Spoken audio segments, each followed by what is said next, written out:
प्यारे बच्चों, कैसे हो? अच्छे हो? बच्चों, आज की वीडियो में हम करेंगे कक्षा 6 गणित में उड़ान की कार्य पुस्तिका में करेंगे। अध्याय 7 है हमारे पास बच्चों। हमारे पास 6 है, लेकिन आपकी पुस्तक में ये 7वां अध्याय है और अध्याय का नाम है बच्चों क्या है एक जैसा। तो अध्याय 7 है क्या है एक जैसा। इस अध्याय में हम देखेंगे, समझेंगे। तो आप सभी ध्यान से समझें बच्चों। तो देखिए, चलो माला बनाएं। चलो बनाएं माला। हमने एक माला बनानी है बच्चों। तो इसमें देखिए,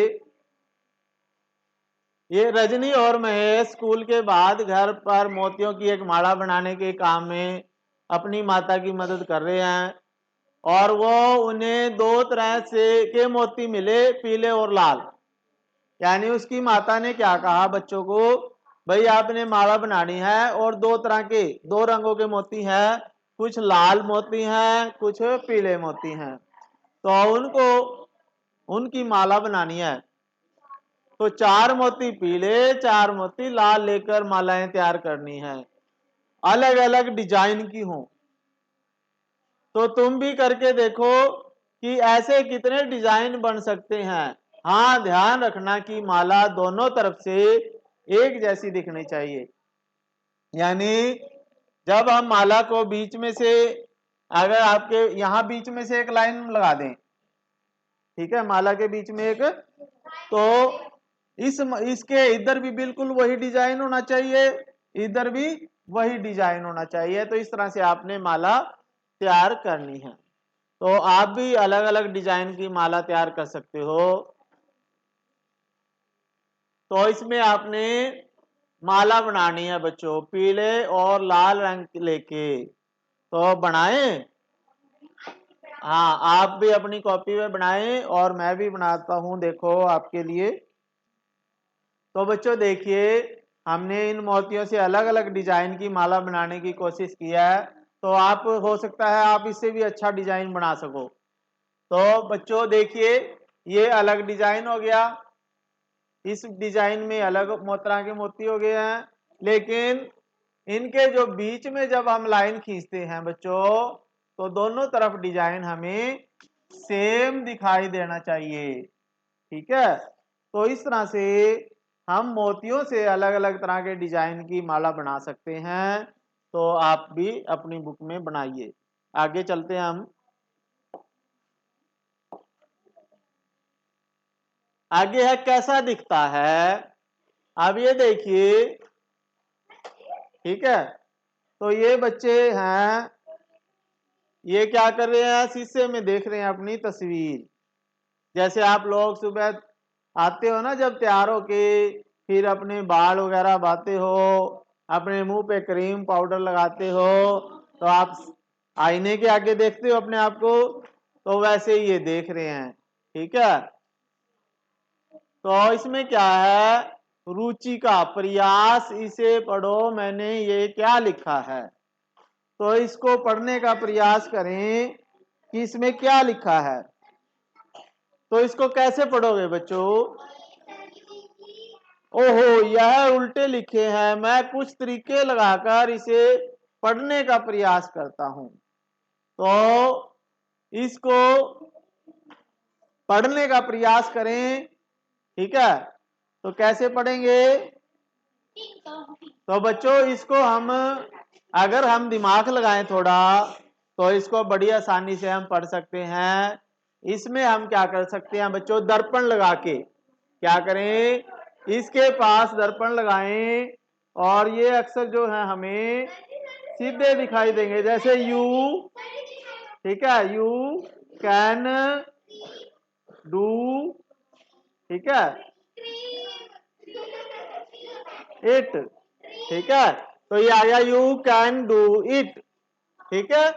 if you can dream it, यदि आप सपने देखोगे तो आप उसको कर सकते हो। तो इस तरह से हम दर्पण लगा के, आईना लगा के इनको सीधे कर सकते हैं। फिर उसके बाद आपके पास, आप कैसे पता लगाओगे कि क्या लिखा है। आपने कैसे पता लगाया यह भी बताओ। तो हम इसमें उत्तर लिखेंगे, क्या उत्तर लिखे इसका? हमने इसका आंसर लिखें, इसका उत्तर क्या है? If you dream it you can do it. ठीक है, if you dream it you can do it. तो किसकी सहायता से पता लगाया? आईने की सहायता से या दर्पण से। ठीक है, आईना या दर्पण से। तो जब हम दर्पण को रखते हैं, आपने देखा होगा एम्बुलेंस, एम्बुलेंस की गाड़ी आती है देखी, तो उसके आगे एम्बुलेंस उल्टा लिखा होता है बच्चों, ऐसे ही। तो वो भी क्यों लिखा होता है? वो इसलिए होता है जब एम्बुलेंस आती है, जैसे मैं गाड़ी कार चला रहा हूं और मेरे पीछे एम्बुलेंस की गाड़ी है, तो जब मैं साइड में शीशे से देखूंगा तो वो मुझे सीधा दिखाई देता है शीशे में। तो इसलिए एम्बुलेंस को भी उल्टा लिखा होता है, ताकि जब दर्पण में उसे देखें ड्राइवर दूसरे गाड़ियों के, तो वो सीधा दिखाई दे। ठीक है, तो ये लिख लीजिए। उसके बाद है आपके पास, कितना सम्मितीय है तुम्हारा नाम। जैसे आपके पास है प्रभा, प्रभा नाम है, तो ये कितना सम्मित है? कितना सम्मित है ये? अपने नाम के सभी अंग्रेजी अक्षर लिखो जैसे लिखा है। अब यह पता लगाओ कि तुम्हारा कौन से नाम के अक्षर पर दर्पण रखने पर पूरा अक्षर बन जाएगा, या मोड़ने पर एक भाग दूसरे भाग को पूरा पूरा ढक लेता है। यानी अब हमने क्या करना है बच्चों, इन पे दर्पण रखना है जो बिल्कुल वैसा ही। अगर हम इसको बीच में यहां दर्पण रखें तो इसकी सममित रेखा नहीं बनेगी, आर की भी नहीं बनेगी कहीं भी। ए को अगर हम रखें तो इसकी सममित रेखा यहां बीच में बन सकती है। ठीक है, इसकी रेखाएं खींच देते हैं। ए की सममित रेखा ये ऐसे बन जाएगी क्योंकि दोनों साइड सेम है, और बी की सममित रेखा यहां से ऐसे बनेगी क्योंकि ऊपर और नीचे सेम है। एच यहां से समान दिखेगा और यहां से भी समान दिखेगा, दो तरह से समान दिखेगा, और ए भी यहां से समान दिख जाएगा दोनों साइड में। तो ये इनकी सममित रेखाएं हैं। ठीक है, कर लोगे?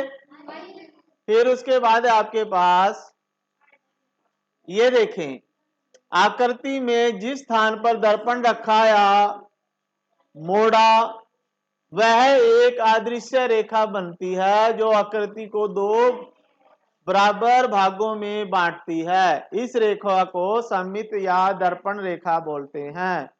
ठीक है, जहां भी हम किसी भी आकृति की, जैसे बी की ये लाइन खींची हमने ऐसे, तो इसे दर्पण रेखा या सममित रेखा बोलते हैं।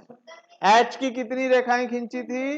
दो, एक ऐसे खींची थी और एक ऐसे। तो एच की दो सममित रेखाएं हैं या दर्पण रेखाएं हैं। अब इसमें कहां से मोड़े कि ये सेम वैसी ही आकृति दे? तो कहां से मोड़े, यानी इनको हम कहां से मोड़े या कहां इनके बीच में सममित रेखा खींचे कि वे दोनों एक समान रूप से हमें दिखाई दें। तो अपने दोस्त के साथ मिलकर नीचे दिए गए चित्रों में सममित रेखाएं ढूंढें। तो इसमें देखिए बच्चों, दो में तो कोई भी सममित रेखा नहीं है। ठीक है, तो इस पे तो हम नहीं लिख सकते कोई भी। अब इसकी सममित रेखा, इसको यहां से भी हम मोड़ सकते हैं और ऐसे भी दो सममित रेखाएं इसकी हो सकती हैं। तो इसकी कितनी सममित रेखाएं हैं? दो। अच्छा, नौ की है कोई सममित रेखा? है तो इसकी भी नहीं है। 3 की एक सममित रेखा यहाँ पे आ सकती है, तो इसकी एक सममित रेखा हो जाएगी।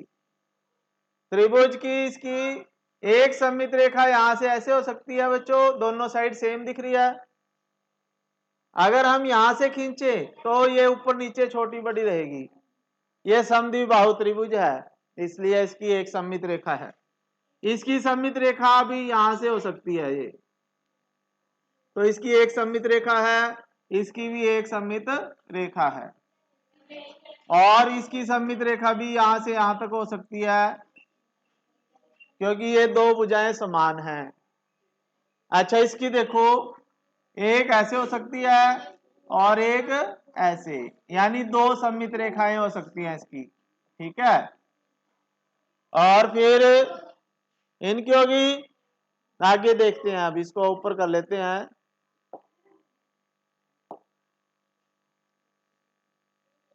अब इसमें देखें, इसकी कितनी होंगी, 1 2 3 4, तो इसकी 4 सममित रेखाएं हो जाएंगी। वर्ग है ये, वर्ग की 4 सममित रेखाएं होती हैं बच्चों। अब इसकी सममित रेखा एक ही होगी, ये ऐसे, ठीक है। इसकी सममित रेखा नहीं होगी, क्योंकि इसमें चारों भुजाएं अलग अलग हैं, ठीक है। इसकी 0 है, कुछ नहीं है।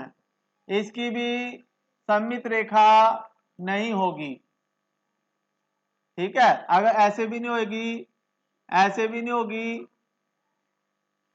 इसकी दो सममित रेखाएं पहले भी आया था, ये आयत है। पंचभुज की एक सममित रेखा, ठीक है, दो सममित रेखा, 3 सममित रेखा, 4 सममित रेखा और 5, तो इसकी 5 सममित रेखाएं होती हैं समपंचभुज की। इसकी 2 हो जाएंगी, एक और ऐसे 2। और वृत्त की कितनी होंगी बच्चों, देखो यहां पे इसका केंद्र है, एक हो सकती है, फिर यहां भी 2 हो सकती है, 3 हो सकती है, 4 हो सकती है, 5 हो सकती है, 6, यानी इसमें आप चाहे सारा दिन बैठे करते रहो तो इसमें अनंत होती हैं वृत्त। वृत्त की कितनी होती है, अनंत या असंख्य। कितनी होती है, असंख्य का मतलब जिसको हम ना गिन सके, 1000 लाख करोड़ अरब 10 करोड़, पता नहीं कितनी हो सकती है, जितनी आप खींचोगे खींच सकते हो उतनी हो सकती है, ठीक है। तो इसका आंसर आ जाएगा असंख्य। फिर उसके बाद है बच्चों, क्या ऐसी आकृति मिली जिसमें एक से अधिक सममित रेखाएं हों, तो ऐसी आकृतियां कौन सी मिली आपको, कौन सी मिली, क्या क्या नाम था उनका बच्चों, जिसमें एक से ज्यादा थी। एक तो था आयत की, 2 थी वर्ग, वृत्त, पंचभुज, ठीक है। तो ये आपको मिली है इसमें। और कौन सी थी, अच्छा क्या ऐसी आकृतियां भी मिली, अब और भी जो आपको मिली ना उनके नाम आपने सभी के लिखने हैं इसमें। तो ऐसी आकृति भी है जिसमें घूमने पर कक्ष पहले जैसी दिखती है, यानी कोई ऐसी आकृति मिली जिसको हम घुमाए तो वो पहले जैसी ही दिखाई दे। हाँ, जैसे वर्ग है, वर्ग को हम अगर 90 डिग्री पे घुमाएंगे तो वो वैसा ही दिखता है, ठीक है। तो हाँ लिख दो इसके, हाँ, ठीक है। कौन कौन सी है, वृत्त है, जैसे वृत्त को तो आप कितना भी घुमा लो, कहीं भी घुमा लो वैसा ही रहेगा वो, ठीक है। वर्ग भी है, आयत भी है, त्रिभुज, सम बाहु त्रिभुज होती है बच्चों, या समद्विबाहु त्रिभुज, ठीक है। पंचभुज भी, पंचभुज, तो आप इस तरह से लिख सकते हो, इनका आंसर लिखेंगे आप सभी। आगे चलते हैं। तो प्यारे बच्चों, आपने इस वीडियो के द्वारा गणित का जो आपका उड़ान की कार्य पुस्तिका में आखिरी अध्याय था वो कर लिया है। इससे पहले हम सभी अध्याय कर चुके हैं, तो ये भी हमने कंप्लीट कर लिया है। आशा है आप सभी को ये समझ में आया होगा। ठीक है बच्चों, फिर मिलेंगे नई वीडियो के साथ। तब तक के लिए थैंक यू बच्चों, जय हिंद।